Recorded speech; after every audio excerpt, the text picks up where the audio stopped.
दोस्तों, इंसान ने अपने मनोरंजन के लिए कई अलग अलग तरह के खेलों का निर्माण किया है, जिसको खेलकर और देखकर लोगों को खुशियां मिलती हैं।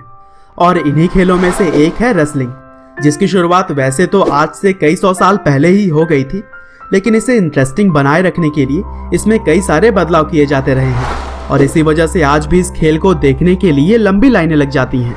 वैसे तो पूरी दुनिया में रेसलिंग के कई अलग अलग टाइप्स होते हैं, लेकिन फिलहाल आज हम बात करेंगे WWE यानी कि वर्ल्ड रेसलिंग एंटरटेनमेंट के बारे में, जो कि पूरी दुनिया में सबसे ज्यादा पसंद किया जाने वाला रेसलिंग फॉर्मेट है।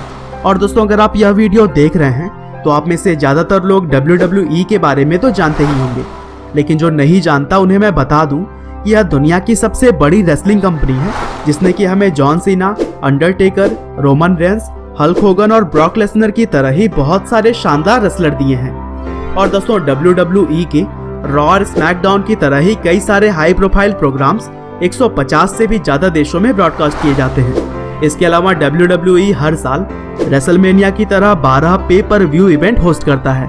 साथ ही इसके दुनिया भर में लगभग 320 लाइव इवेंट भी ऑर्गेनाइज किए जाते हैं। हालांकि यह तो हो गई WWE के कामयाबी की बात, लेकिन इसे सफल बनाने में बहुत सारे लोगों की सालों की मेहनत लगी हुई है। दरअसल इस मीडिया कंपनी की शुरुआत 1963 में दो रेसलिंग प्रमोटर्स ने मिलकर की थी।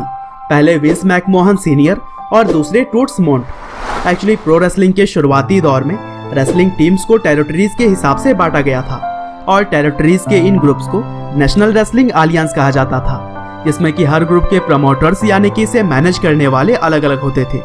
और ऐसे ही दो टेरिटरीज के प्रमोटर्स ने नेशनल रेसलिंग अलियंस के नियमों से तंग आकर खुद की रेसलिंग कंपनी खोलने की सोची और अपनी इस थिंकिंग पर काम करने के बाद से उन्होंने 1963 में WWF यानी कि वर्ल्ड वाइड रेसलिंग फेडरेशन की शुरुआत की। और अपनी शुरुआत के कुछ सालों के बाद ही यह कंपनी लोगों में बहुत ही तेजी से लोकप्रिय होने लगी। और इसके पीछे की जो मुख्य वजह थी वह यह थी कि WWF औरों के मुकाबले उच्च दर्जे की प्रो रेसलिंग करवाने में कामयाब रही थी। साथ ही इस कंपनी में रेसलर्स बिना किसी बंदिश के आजादी के साथ अपना काम कर सकते थे। और इस कंपनी ने विज्ञापन में भी बहुत पैसे उड़ाए, जिस वजह से लोग इस कंपनी से जुड़ते हुए चले गए।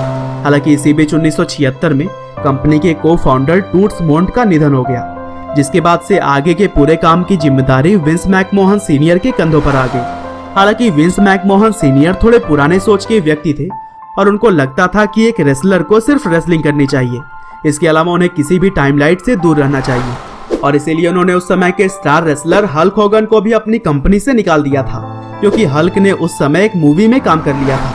और फिर आगे चलकर 1979 में WWF यानी कि वर्ल्ड वाइड रेसलिंग फेडरेशन का नाम बदलकर WWF यानी कि वर्ल्ड रेसलिंग फेडरेशन कर दिया गया। और 1980 आते आते कंपनी ऊंचाइयों की बुलंदियों को छू रही थी। हालांकि विंस मैकमोहन सीनियर ने 1983 में WWF को संभालने की जिम्मेदारी अपने बेटे विंस मैकमोहन को दे दिया। और इसके साथ ही WWF अब नए दौर में प्रवेश कर चुका था, क्योंकि जहां विंस मैकमोहन सीनियर रेसलर्स को टाइमलाइट से दूर रखते थे, वहीं उनके बेटे विंस मैकमोहन बिल्कुल ही अलग थे। वह समझ चुके थे कि अगर कंपनी को और भी ऊंचाइयों तक ले जाना है तो उन्हें समय के साथ बदलना होगा। और इसी सोच के साथ विंस मैकमोहन ने हल्क होगन को दोबारा से WWF के लिए साइन किया और उन्हें ही WWF का ब्रांड एम्बेसडर बनाया गया। और फिर इस टाइमलाइट को देखते हुए दूसरी टेरिटरीज के बड़े बड़े रेसलर्स भी इस कंपनी के साथ जुड़ने लगे और अब WWF पूरी दुनिया पर राज करने लगा था। और फिर आगे चलकर विंस मैकमोहन ने कई सारे टेलीविजन चैनल से डील की और अब उनके शोज पूरी दुनिया में दिखाए जाने लगे। और फिर 1985 में पहला रेसलमेनिया इवेंट ऑर्गेनाइज किया गया, जो कि लोगों के बीच बहुत पॉपुलर हुआ। और फिर इस इवेंट की सफलता को देखकर मैकमोहन समझ गए थे कि लोग आखिरकार देखना क्या चाहते हैं। और फिर आगे चलकर उन्होंने समर स्लैम, सर्वाइवर सीरीज और रॉयल रंबल जैसे कई और पे पर व्यू इवेंट शुरू किए। हालांकि 1991 में WWF के रेसलर्स पर स्टेरॉइड इस्तेमाल करने के संगीन आरोप लगाए गए, जिसकी वजह से विंस मैकमोहन पर केस भी चलाया गया था। और इस दौर में WWF की लोकप्रियता काफी तेजी से नीचे आई, लेकिन विंस मैकमोहन पर लगे आरोप कोर्ट में गलत साबित हुए और उन्हें बाइज्जत बरी कर दिया गया। लेकिन अब WWF को पटरी पर लाने के लिए विंस मैकमोहन को कुछ नया, कुछ अलग करने की जरूरत थी। इसलिए उन्होंने रॉ की शुरुआत की, जो कि हर मंडे को टीवी पर ब्रॉडकास्ट किया जाता था।